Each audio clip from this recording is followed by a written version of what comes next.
आज हम आपको सुनाएंगे शिव की स्टोरी। शिव की कृपा। शिव की आराधना काफ़ी समय से, काफ़ी युगों से हो रही है। अलग अलग लोग शिव की आराधना करते हैं और शिव को पाने की कोशिश करते हैं। अगर आप अपने अंतर मन से शिव जी की आराधना करें तो आपको शिव अवश्य प्राप्त होगा। जय हो महाकाल। महाकाल को जिसने पूजा, महाकाल की हर इच्छा पूरी हुई है।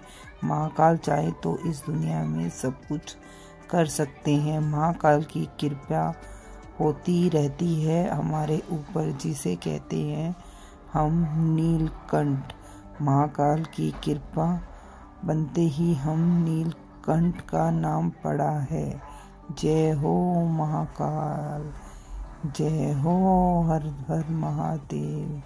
जय हो शिव भोले नीलकंठ।